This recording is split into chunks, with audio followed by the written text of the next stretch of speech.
সরকারের সাথে কি বিএনপির বড় ধরনের কোনো সংকট তৈরি হতে যাচ্ছে খুব অল্প সময়ের মধ্যে? এরকম একটা প্রশ্ন সাম্প্রতিক ২-৩টা ঘটনা দেখে আমার মনে হলো।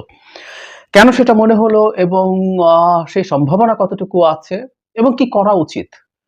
একটু কথা বলা দরকার। আমরা খেয়াল করেছি সাম্প্রতিক সময়ে জনাব নাহিদ উপদেষ্টা একটা মন্তব্য করেছেন রাজনৈতিক দলগুলোকে নিয়ে, যেটা আসলেই খুবই বড় ধরনের কনফিউশন তৈরি করবে। সেটার পাল্টা জবাব জনাব মির্জা ফখরুল ইসলাম আলমগীর দিয়েছেন। এই পাল্টাপাল্টি শুরু হয়েছে এবং কথাগুলো বেশ কঠোর। তার আগে আমি জনাব মির্জা ফখরুল ইসলাম আলমগীর লন্ডন যখন গিয়েছিলেন সেখানে থাকতে একটা মন্তব্য করেছেন, সেটা আগে একটু কথা বলে নিতে চাই, পরে গুরুত্বপূর্ণ অংশটায় আসছি। কিছুদিন আগে তিনি গেছেন এবং সম্ভবত ২-১ দিনের মধ্যেই আগেই তিনি ফিরেছেন দেশে। সেখানে তিনি নানান অনুষ্ঠানে যোগ দিয়েছেন, সেখানে কথাবার্তা বলেছেন। সেখানে সংবিধান নিয়ে তিনি যেভাবে কথা বলেছেন তার ভাষা আমরা একটু খেয়াল করব। মানবজমিনের হেডলাইন, সংবিধান পরিবর্তনের দায়িত্ব জনগণের, অন্য কারো নয়। আপনারা কারা? তিনি বলছেন সংবিধান পরিবর্তনে বিএনপির দ্বিমত নেই, সেটা সংবিধান পরিবর্তন বা নতুন করে লিখন যাই হোক না কেন। কিন্তু প্রশ্ন হচ্ছে কে করবে, এটি করার এখতিয়ার কার? সংবিধান পরিবর্তনের দায়িত্ব হচ্ছে জনগণের, আর জনগণের মালিকানার প্রতিফলন হয় সংসদে। কিন্তু কেউ বলছেন যে আমরা করে ফেলবো। আপনারা কারা? আপনাদের ম্যান্ডেট কোথায়? কেউ বলছেন জুলাই আগস্টের ম্যান্ডেট। এটা এভাবে বলা যায় না। আমরা বিএনপির পক্ষ থেকে সংবিধান সংশোধন কিভাবে হবে, কারা করবেন, সেটা নির্বাচিত সরকারের পক্ষ থেকেই হওয়া উচিত, এই ধরনের আলাপ আগে ছিল। কিন্তু আমরা লন্ডনে বসে জনাব আলমগীর যে ভাষায় এটাকে ডিনাউন্স করছেন, ভাষাটা খুবই কঠোর ছিল। তার মানে আমরা এটুকু বুঝতে পারছি যে সরকার যদি কোনো সংবিধান সংশোধনের মতো পরিস্থিতি তৈরি করে বা তৈরি হয়, সেটা বিএনপি এই সরকারের সময়ে সেটা হোক, সেটা কঠোরভাবে চাইবে না। এবং জানি না যদি সরকার সেদিকে এগিয়ে যায় তারা কি করবে, সেটা প্রতিরোধেরও তাদের দিক থেকে বা অ্যাটলিস্ট চাপ দেওয়ার চেষ্টা তাদের দিক থেকে করবে কিনা এই আলাপ আছে।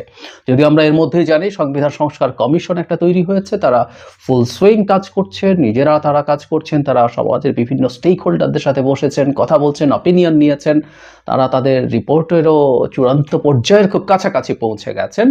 এবং এই রিপোর্ট নিয়ে সাথে আরও অন্যান্য কমিশনের রিপোর্ট নিয়ে প্রধান উপদেষ্টা বারবার বলেছেন দলগুলোর সাথে আলোচনায় বসবেন। কিন্তু বিএনপি যখন বলছে যে তারা সংবিধান সংশোধন করার জন্য আপনারা কারা, মানে এই যে আপনারা কারা, the language is very strong. তো তাহলে সংবিধান সংক্রান্ত আলোচনায় তারা আদৌ বসবেন কিনা সেটা প্রশ্ন আছে। যদিও প্রত্যেকটা কমিশনে বিএনপি তাদের সংস্কারের প্রস্তাবনা দিয়েছে, সংবিধান সংস্কারে দিয়েছে। সো তার মানে আমরা যেটা ধারণা করতে পারি বিএনপি হয়তো আলোচনা করবে, কিন্তু সংবিধান সংশোধন এই সরকার করার মতো কোনো পথ বের করুক, আমিও টেকনিক্যালিটিসে ঢুকছি না কিভাবে সংবিধান সংশোধন হতে পারে, সেই জায়গাটায় সম্ভবত বিএনপি খুব শক্তভাবে দাঁড়াবে। এবং সেটা যদি হয় সরকারের সাথে, এটা নিয়ে বিএনপির একটা সংঘাতময় পরিস্থিতি তৈরি হতে পারে। আরেকটা ব্যাপার হচ্ছে, এটা খুবই টাফ একটা কথা এবং এটা নিয়ে আমি ধারণা করি যে সামনে খুব বড় সমস্যা হবে। হেডলাইন প্রথম আলোর এরকম, রাজনৈতিক দলগুলো অন্তর্বর্তী সরকারকে ব্যর্থ প্রমাণ করার চেষ্টা করছে। মানে একেবারে ভয়ঙ্কর একটা অভিযোগ জনাব নাহিদ ইসলাম করেছেন। তিনি বলেছেন রাজনৈতিক দলগুলো চাচ্ছে তাদের অধীনে সংস্কার হোক, তাই তারা বর্তমান অন্তর্বর্তী সরকারকে ব্যর্থ প্রমাণ করার চেষ্টা করছে। তারা সংস্কারের পরিবর্তে নির্বাচনকে বেশি প্রাধান্য দিচ্ছে। এখানে British global partners governance, GPG, এদের প্রতিনিধির সাক্ষাৎকারে এই কথাগুলো বলেছেন বলে বলা হচ্ছে। এখানে স্কটিশ পার্লামেন্টের সাবেক সদস্য এসছেন, কি চ্যালেঞ্জ আছে তিনি সেগুলো সব বলছেন, কি আছে না আছে। অপপ্রচারের কথা বলেছেন, দেশের বাইরে ঘরে নানান রকম সংকট চলছে, এগুলো সব যোগ করেছেন। কিন্তু জনাব নাহিদ স্পষ্টভাবে বলছেন যে যেহেতু তারা সংস্কার চায় না রাজনৈতিক দলগুলো, তাই তারা অন্তর্বর্তী সরকারকে ব্যর্থ প্রমাণ করার চেষ্টা করছেন। কারণ যুক্তিটা এইরকম, ব্যর্থ যদি প্রমাণিত হন তারা খুব বেশি দিন ক্ষমতায় থাকতে পারবেন না, তারা সংস্কার করতে পারবেন না, এবং রাজনৈতিক দলগুলো এটাই চাইছে। অত্যন্ত মারাত্মক একটা বক্তব্য। মির্জা ফখরুল ইসলাম আলমগীর এটাকে রেসপন্ড করেছেন, রেসপন্ড করার কথা। তিনি বলছেন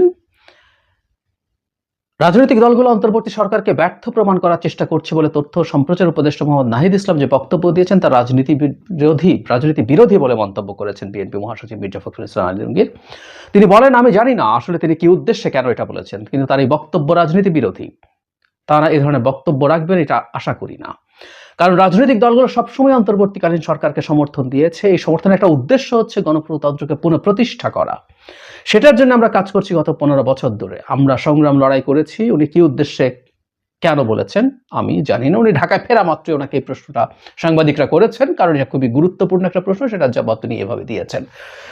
সংঘাতটার আবার একটা লক্ষণ দেখা যাচ্ছে। আমরা খেয়াল করব বিএনপির সাথে নানা ইস্যুতে সরকার, বিশেষ করে সরকারে থাকা ছাত্র উপদেষ্টা এবং বাইরে যারা ছাত্র সমন্বয়ক আছেন, আমি একটা কথা বহুবার বলেছি, সমন্বয়করা সরকারের অংশ নন, কিন্তু ওয়াইড একটা পারসেপশন আছে যে এরা সরকারের একটা এক্সটেন্ডেড পার্ট। মানে এটা এভাবেই মানুষ বোঝে, মানুষ দেখে, এবং তারা রাজনৈতিক দলও সামনে করতে যাচ্ছে, সুতরাং তারাও রাজনীতির মাথায় একটা গুরুত্বপূর্ণ স্টেক হোল্ডার্স হয়ে উঠবেন। সো আমরা একটু যদি রিক্যাপ করি, রাষ্ট্রপতিকে যখন সরানোর চেষ্টা হলো, বিএনপি যখন সেটায় বাধা দিল, যখন পরবর্তীতে আমরা দেখেছি যে সংবিধান বাতিল করে দেওয়ার ব্যাপারে ঘোষণা দিয়ে দিলেন ছাত্ররা, সেটাও বিএনপি, তো সংবিধান নিয়ে আমরা অলরেডি বললাম যে সেটা তারা সমর্থন করেনি।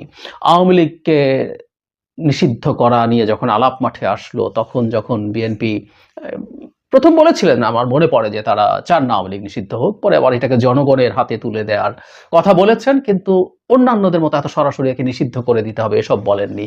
সো এটা নিয়েও কিন্তু আমরা দেখেছি যে ইভেন সরকারে থাকা ছাত্র উপদেষ্টা জনাব আসিফ একটা অনুষ্ঠানে ক্লিয়ারলি ইঙ্গিতে বলেছেন যে রাজনৈতিক দলগুলো কেউ কেউ এই চেষ্টা করছে না আওয়ামী লীগ যাতে টিকে থাকে, পুনর্বাসন করে। যদিও সেখানে তিনি বিদেশি দূতাবাসের কথাও বলেছিলেন যে তারাও প্রচুর চাপ দিচ্ছে আওয়ামী লীগ যেন নিষিদ্ধ না হয়। সো আমরা দেখবো একটা ধারাবাহিক রকম এক ধরনের তাদের মধ্যে দ্বিমত ছিল, সেটা আস্তে আস্তে এখন ভাষা কঠোর হতে শুরু করেছে, যেটা সবচেয়ে জরুরি। দ্বিমতের জায়গাটা বোঝা যাচ্ছিল, কিন্তু এটা আস্তে আস্তে আস্তে আস্তে ডিভাইসিভ হচ্ছে, এবং আমি ধারণা করি এটা সাংঘর্ষিক পর্যায়ে যাবার সম্ভাবনা খুব বেশি। কারণ মোটটা একটা জায়গায় দুটো পক্ষের মধ্যে এই দ্বিমত তৈরি হয়েছে, সেটা হচ্ছে সংস্কার কতটুকু এই সরকার করবেন। মানে এই যে গণ অভ্যুত্থান হলো, এই গণ অভ্যুত্থানের যে সরকার, তার ম্যান্ডেট কতটুকু। এখানেও আমি মনে করি যে স্টুডেন্টদের সাথে ডক্টর ইউনূসের একটা দ্বিমতের জায়গা তৈরি হয়েছে। কারণ আমি ক্লিয়ারলি মনে করতে পারি ডক্টর ইউনূস ডেইলি স্টার এবং বণিক বার্তার সাথে যে ইন্টারভিউ দিয়েছেন, আমি ভুল না করে ডেইলি স্টারে উনি এই কথাটা বলেছেন যে এই সরকার শুধু ফ্যাসিলিটেটর। ওনারা সব দলের সাথে বসবেন, বসে ডিসাইড করার চেষ্টা করবেন কতটুকু সংস্কার করবেন, সেটুকু করবেন। উনি এক্স্যাক্টলি এভাবে বলেছেন, যদি 100টা সংস্কার প্রস্তাব আসে, সবাই যদি একমত হয় 10টা, তো 10টা করবো, 10টা করে নির্বাচন দেব। এবং উনি বলেছেন যদি দলগুলো বলে সংস্কার প্রয়োজন নেই, তাহলে সংস্কার করবো না, নির্বাচন দিয়ে দেব। আমরা এখানে বসে থাকতে আসিনি, আমাদের সবাই চলে যেতে চাইছে। এসব কথা ডক্টর ইউনূস বলছে। শেষের অংশটার মধ্যে একটু ক্ষোভ, একটু শ্লেষ ছিল, কোনো সন্দেহ নেই, কিন্তু উনি এটা বলেছেন। এদিকে আবার বিশেষ করে ছাত্র উপদেষ্টারা বলছেন যে এই সরকারকেই অনেক সংস্কার করতে হবে।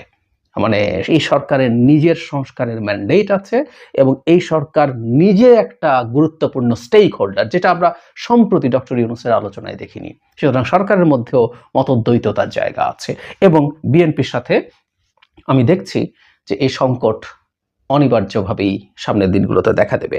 এবং এটা দ্বিমতের নিয়ে কোনো সমস্যা নেই, এটা খুব স্বাভাবিক। বাংলাদেশের একটা ট্রেডিশনাল দল যেভাবে চলেছে, সেই দলটা রাতারাতি তার সব কিছু চিন্তা ভাবনা সব পাল্টে ফেলবে, এটা এক্সপেক্ট করা ভুল। তারা নিশ্চয়ই ফিল করছেন যে কিছু কিছু জায়গায় তারা কাজ করতে চান, কিন্তু সেটা নিয়ে তো আসলেও দ্বিমত আছে। বহুজনের সাথে, দলগুলোর মধ্যে দ্বিমত আছে, সরকারের সাথে দ্বিমত আছে, সিভিল সোসাইটিতে যারা বিভিন্ন ইস্যুতে কথা বলছেন দীর্ঘ সময়, তাদের সাথে দ্বিমত আছে। তো এই দ্বিমতগুলো আছে, কিন্তু এখন সরকারের দিক সাথে, সরকারের চাওয়ার সাথে, এবং উপদেষ্টা যেভাবে কথা বলছেন, এবং আমরা একটু আমরা খোলাখুলি কথা বলে ফেলা ভালো।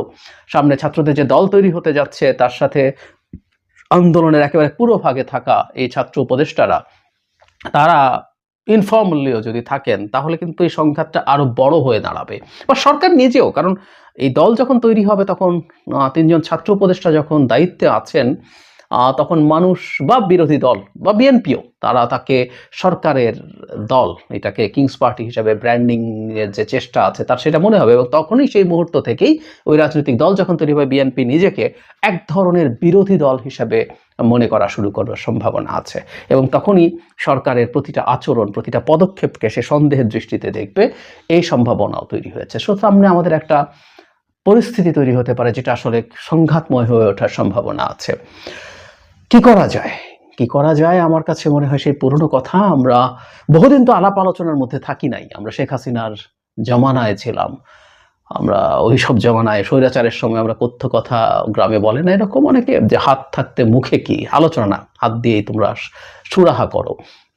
সে যুগটা শেষ হয়েছে। আমরা আমাদের মুখ, আমাদের প্রচুর ডায়ালগ, প্রচুর কথাবার্তা সরকারের সাথে বা ইভেন সামনে যে ছাত্রদের দল হতে যাচ্ছে, এটা অলমোস্ট অবভিয়াস, আর খুব অল্প সময়ের মধ্যেই সে দল তৈরি হতে যাবে।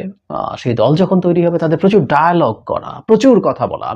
কেন আমরা সরকারের, মানে আওয়ামী লীগ সরকারের, আমি রেজিমের বিরুদ্ধে যারা সবাই একসাথে লড়াই করেছি, কেন আমরা সবাই একসাথে আলাপ করতে পারবো না? এই কথাগুলো আমি যখন রাষ্ট্রপতি ইস্যুতে ক্রাইসিস হয়েছে তখনও বলেছি। ঘোষণা করে দেয়া হলো, তারপর কিন্তু ঠিকই আলোচনা করা হলো, অথচ এই জিনিসগুলো আগেই আলোচনা হতে পারতো। দুই পক্ষ একসাথে বসে বা সব পক্ষ একসাথে বসে মোটামুটি একটা কনসেনসাসে পৌঁছার চেষ্টা হতে পারতো। এটা যে শুধুমাত্র সরকারকে দায়িত্ব নিতে হবে, নট নেসেসারিলি। যে নতুন দলটা আসছে তারাও আলাপ আলোচনা করুক, তারাও কথা বলুক, কথা বলে একটা জায়গায় একটু পৌঁছার চেষ্টা করা। আমি এই একটা জায়গাতেই অভাব